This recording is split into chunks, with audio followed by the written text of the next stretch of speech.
Breaking up with an avoidant can leave you in a million pieces. And in this video, I'm going to explain how you can get back on your feet. How you can use this breakup as a catalyst for your change.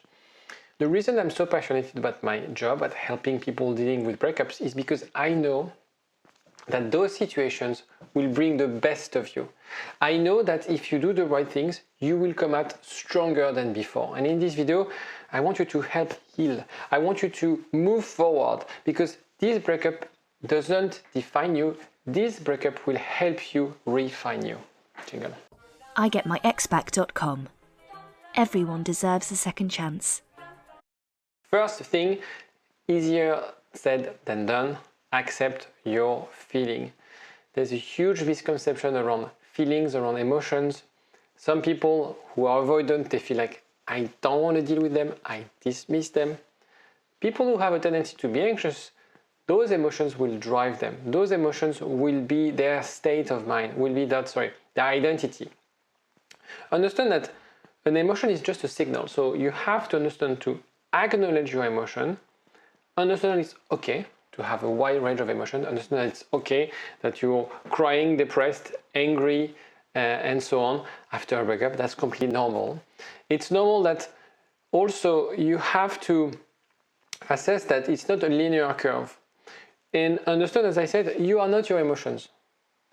It's human to be sad, it's human to be angry, it's human to cry. The problem is assuming that this is you. Assuming that I'm a sad person, I'm a depressive person, I'm an anxious person. No. These are signals telling you there's something around, let's explore, let's dive in. That's what we do in counseling, is we look at those emotions and we try to see, okay, what's behind the emotion? Look at the thoughts, look at the belief system behind them. And this is why emotions are important. If you had no emotions, I wouldn't be able to work with you, for instance. It's harder to work with avoidant because they have first a hard time to understand their emotions. And when you have the emotions, that's your gateway to understand what's behind, to understand as I said, the belief system, the insecurities, and so on. The other very important element when it comes to healing is practice self-compassion. Very often, people after a breakup, they tend to forget themselves. And sometimes what happens is that they were so empathetic, they were so turned towards the other, taking care of the others, that when the relationship is gone, they don't know how to take care of themselves. And it's very important to treat yourself, to respect yourself. Because very often, again, a lot of people, they don't respect themselves. They would eat junk food, they would not sleep properly, they would not exercise. In a way, when you do those things, you're not respecting yourself, you're not respecting your body. Remember that healing takes time. It's not a linear curve. And it's normal that you're going to get some drawbacks. But also accept that, again, you're a human being. It's normal to struggle. It's normal that you're affected by this breakup. Another very important element is to challenge those negative self-talk, those self-criticism. I'm never going to find anyone. I'm not good enough. I'm ugly, I'm fat, I'm whatever. Reframe those critics. List them out. Take a journal, list them out, and try to challenge them. I've done a course lately and we had 90 minutes on that. It's extremely powerful because very often we are extremely harsh on ourselves, but when we ask others, you see a different picture. And so very often, as we tend to taint the way we see ourselves in a dark way, it's important to challenge those critics because they're usually based on insecurities and things that have kind of bias towards negativity. Another element is to leverage your social life. We are social animals. And of course, after a breakup, we feel lonely. We feel that we can't rely on anyone. Actually, it's the other way around. It's important for you to reach out to friends, to family. They wouldn't replace a therapist. And perhaps remove toxic people from your life. Perhaps your ex is toxic at this stage, so remove that person from your life. It's also important for you to start new hobbies or interests or existing things. The whole point is a relationship is 30 to 40 hours per week. Now you have 30 to 40 hours that you can fill in with things. So why don't you do some new things? Why don't you, in those 40 or 30 hours, find 5 hours to do something you love? Force yourself. It's important because you won't feel motivated. And motivation comes after action. There's been studies on this. If you're waiting for you to be motivated, you won't do anything.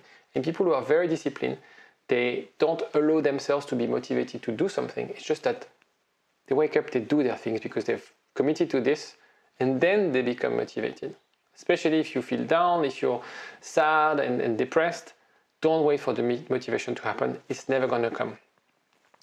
So make the list of things you love doing and put it in your agenda. Commit to yourself.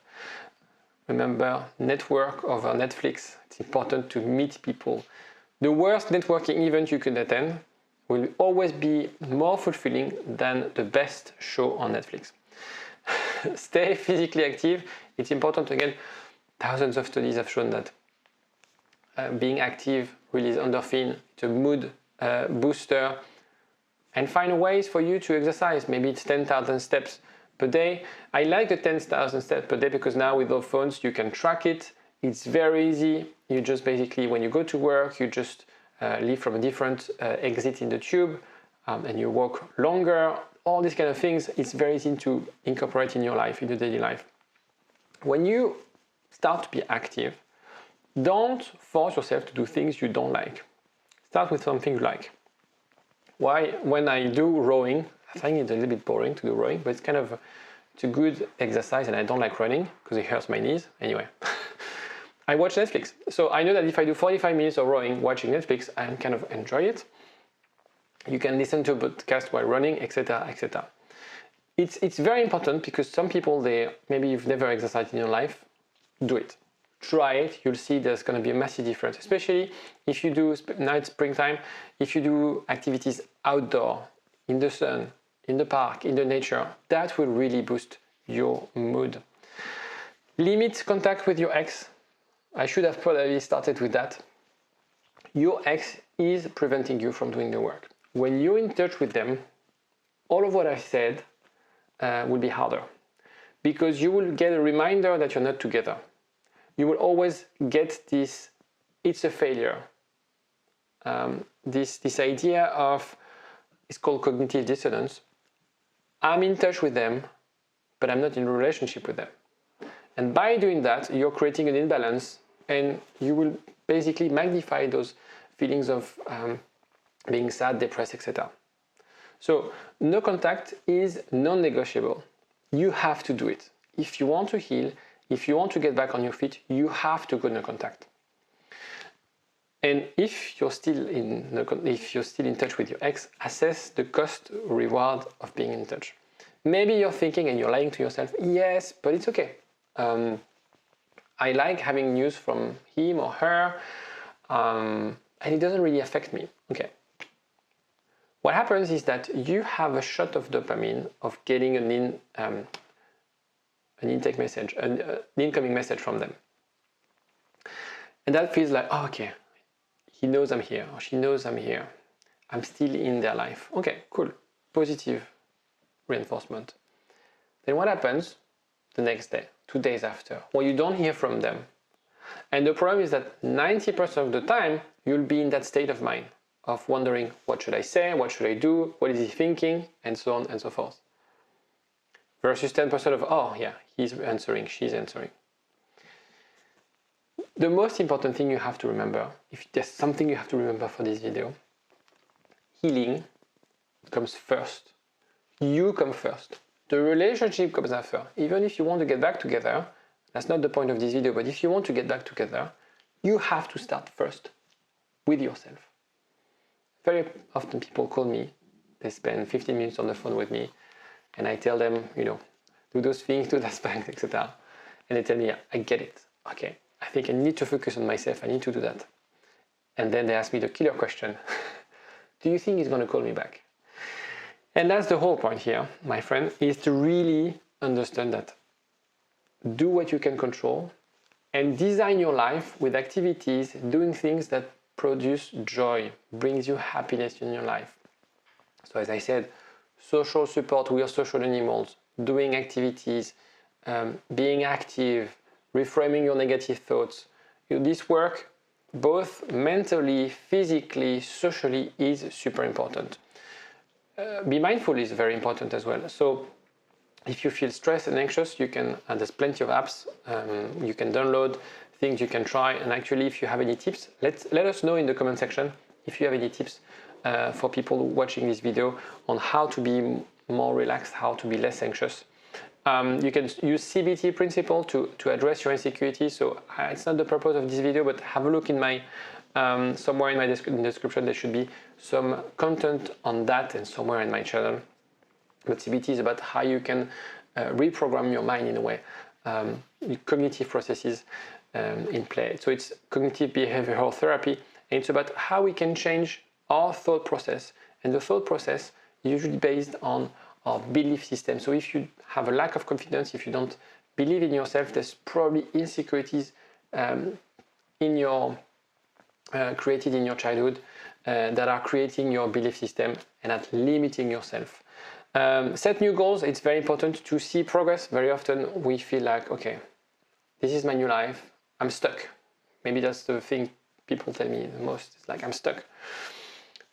And first of all, the goal shouldn't be being back with your ex, because you can't control that. Right now it's about you. That's the only person that matters here. So identify new personal, professional objectives.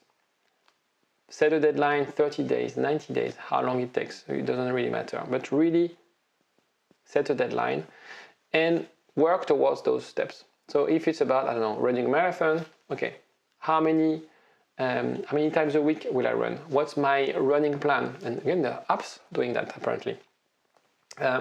If you feel stuck, if you don't set a goal, you will reinforce this idea that it's a failure.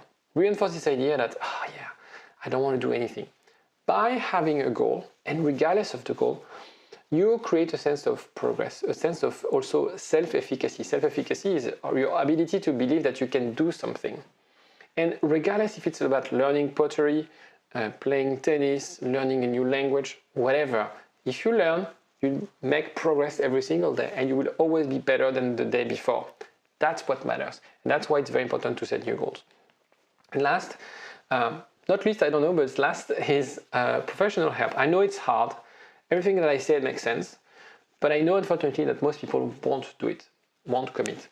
And it's not because you are lacking motivation, it's because there's the element of accountability, and also it's harder to do it on your own, to be honest.